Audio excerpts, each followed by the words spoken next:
Shalom para jemaat semua. Pada hari ini kita akan mendengarkan renungan singkat mengenai apa yang menjadi anak lembu emasmu. Sebelum kita merenungi firman yang disampaikan pada hari ini, kita berdoa terlebih dahulu. Mari kita berdoa. Tuhan Yesus yang baik, kami bersyukur Tuhan atas segala kasih setiamu Tuhan, atas segala kebaikanmu Tuhan yang kau berikan kepada setiap kami Tuhan. Apabila saat ini Tuhan kami mau mendengarkan sedikit dari renungan singkat, Tuhan tolong kau yang pimpin dan sertai Tuhan, biar Roh Kudus-Mu Tuhan yang membantu kami Tuhan supaya kami dapat mengerti akan firman Tuhan yang disampaikan. Terima kasih Tuhan Yesus, kepadamu saja Tuhan kami berdoa dan mengucap syukur. Haleluya. Amin.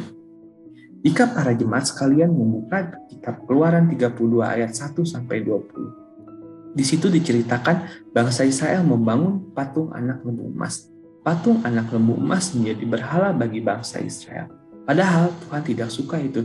Diceritakan di bacaan Keluaran 32 ayat 1-20 tersebut, Tuhan murka atas apa yang dilakukan oleh bangsa Israel. Jika kita mau buka kembali di internet ya, di Google, kita search bahasa Inggris arti kata berhala itu apa? Sebenarnya arti kata berhala di bahasa Inggris itu adalah idol. Mungkin juga kita banyak ya mendengar di TV atau di internet atau dimanapun itu menjadi idola. Nah, jangan sampai segala sesuatu yang diidolakan berlebihan menjadi berhala bagi kita semua. Seperti diceritakan di kitab Keluaran 20 ayat 3. Jangan ada padamu Allah lain di hadapanku. Tuhan kita, Tuhan Allah kita tidak ingin kita hidup di dalam penyembahan berhala atau idola-idola yang ada dalam kehidupan kita. Mungkin saat ini bukan saja menjadi patung ya berhala bagi kita, mungkin ada hal-hal lain yang dalam kehidupan kita yang dapat menjadi berhala bagi kita. Salah satu contoh saya akan sebutkan handphone atau gadget. Bisa jadi ya ada beberapa orang yang tidak bisa lepas dari yang namanya gadget, tidak bisa lepas dari namanya handphone. Selalu butuh akan namanya handphone. Mungkin ada orang juga yang tidak bisa jauh-jauh memegang handphone. Jika jauh-jauh memegang handphone atau tidak memegang handphone, bisa jadi saya pernah dengar menjadi pusing kepalanya. Nah, jangan sampai handphone atau gadget yang kita miliki itu menjadi berhala bagi kita. Mungkin dalam gadget tersebut juga kita ada yang kita idolakan, atau ada artis atau aktor atau siapapun dalam gadget tersebut yang kita cari tahu dan kita ingin tahu. Ada juga ya dalam gadget tersebut dilakukan memiliki Instagram. Dalam Instagram tersebut orang tersebut mencari like sebanyak-banyaknya atau mencari share sebanyak-banyaknya. Nah, jangan sampai hal-hal tersebut menjadi berhala. Kita terlalu melulukan terhadap apa yang ada dalam gadget kita semua. Itu sebagai contoh. Mungkin ada juga hal-hal lain yang menjadi idola atau berhala dalam kehidupan kita masa kini.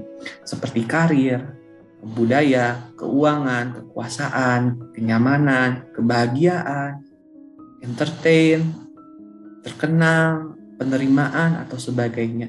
Itu semua jika kita mengidolakan secara berlebihan, itu dapat menjadi berhala bagi kita pada masa kini.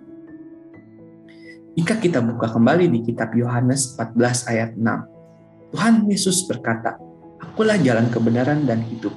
Tiada satu orang pun yang datang kepada Bapa tanpa melalui aku." Di situ kita diingatkan bahwa banyak hal dalam kehidupan kita, namun tetap kita harus pegang satu, bahwa Tuhanlah Allah kita, Tuhanlah Allah pelindung kita, Tuhanlah juru selamat kita, dan kita tidak boleh terlalu berlebihan atau mengidolakan sesuatu, tapi biarlah Tuhan menjadi Allah bagi hidup kita, Allah yang menjadi penerang bagi jalan kita, Allah yang memberikan kita kekuatan dalam kehidupan kita sehari-hari. Terakhir dalam renungan singkat pada hari ini, Roma 12 ayat 2. Janganlah kamu menjadi serupa dengan dunia ini, tetapi berubahlah oleh pembaharuan budimu, sehingga kamu dapat membedakan manakah kehendak Allah, apa yang baik, yang berkenan kepada Allah, dan yang sempurna.